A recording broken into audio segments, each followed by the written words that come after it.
football and I do a home. What's your man say? I don't know first position or go okay, first in here. We are turning the man like only with our sixth position. And first in here, make one. But on that, any single. We might begin maybe memo say na. Eh, you got ya big. Even on there, I need more money. No, I pay myself. What money? Say, my sister. I want to be a beruda. I like banana pahara. I want a better. I see this woman.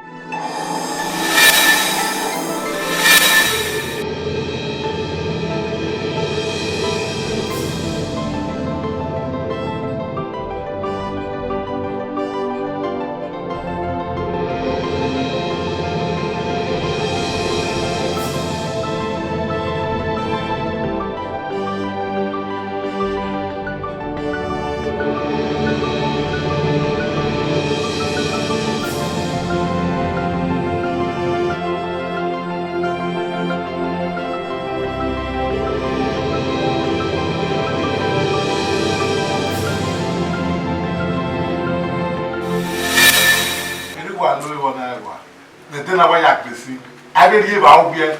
Person talk more for us. Why what prepare I don't know why I will get. Epa. Me wet boy ya. What's a correction? Oh, what a for me nothing. Oh, what a for me nothing. And no me what I say. Right. No me what I say. Make it up your back. Oh, get me $1. Oh, get me $1. Oh, don't tell me that what you when you don't want what ball of your way. Abiario. You can't control me in my house. How many times I went? They cannot control it. Who said he control me? Oh, I got to control it. What do you want to tell me? Oh, you might go what don't hold it to one. No, please. I will make it out, Mama. Yes, I will make it out. My dear, why am I for? Eat that cake, dinner. I told you what to do, we make me motto. You have to be useful in this house. Yes. We can have a meeting now. We can have a meeting now. Don't make me motto now. You made up motto away. Yes. You have to be useful. At least over the day, baby, someone gonna call you for your wanna. You have to be useful. What you do here, Anywhere. Yes. Go wash the car. Bucket. I will know. I'm the bucket. Yeah, we need a motto. You may have the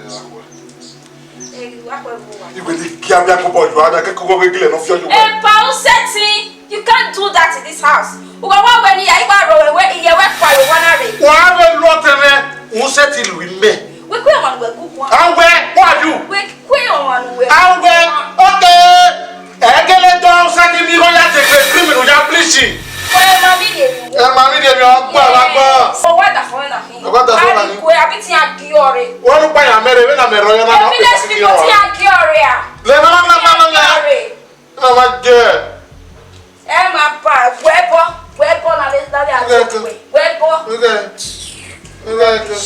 If I want to go for your own life, what are you? Yeah, very sorry.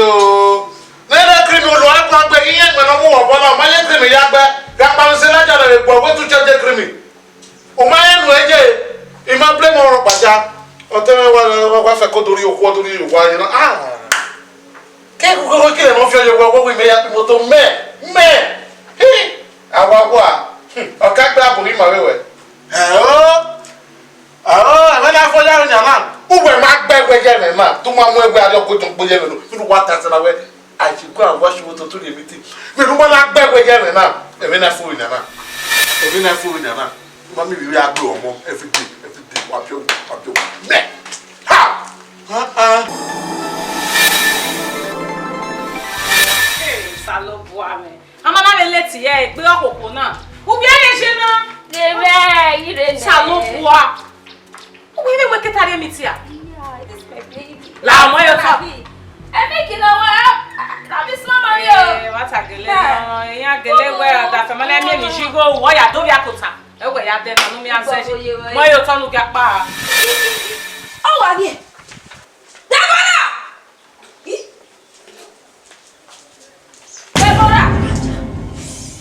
Oh, again. Sister, Mama, me come go bini. Oh, yeah. Yes, sister.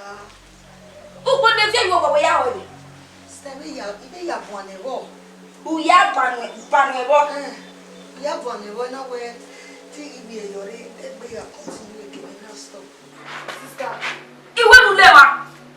Kuwe ka egbe negere yawe yata yawe. Ya me ha. It's all the fair. You need the house people kwana. I don't need the house help. Sister, kuwe ka relax negere na yawe. Akia. For share. Don't want dada here. Are you bawe? Mune ka bowe no. Well, we don't have a well. Sister, kuwe relax negere na ibi yawe. Yawe mo kama we yawe. The go wana go we. Oh, sister. Oh shit! And I tell you, women need that for one now. Don't settle you were begging me. Rubbish. Pepe de, bala de pepe de mo. Pepe de, bala de pepe de mo. Pepe de, bala de pepe de mo. Pepe de. Ah, me bébé.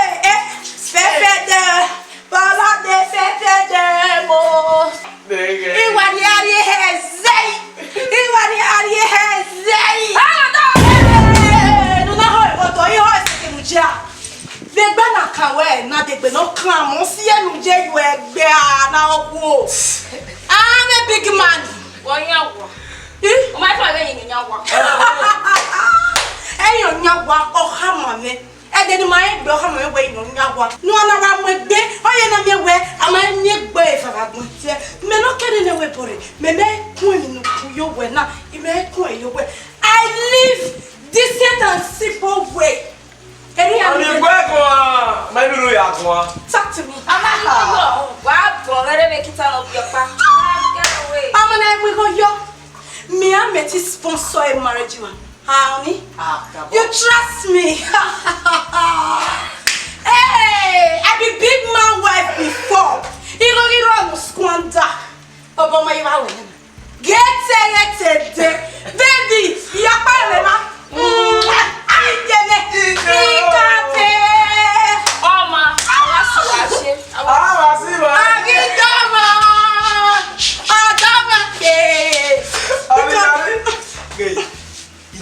Ko wa ri again we nu ba ko wa le no e get wa gbe de no ma heke ye gbe ahoro be gbe ire gun awa ayi gan ho e ya no na me yo ni ere mo wa e meti I'll get no bre mo wa you ne gan imi awa pete o wa ri wa ko ke wa fi we no wa fi e we can play oni bia ya boy now my God, the winning. Go back where I want to get a wedding.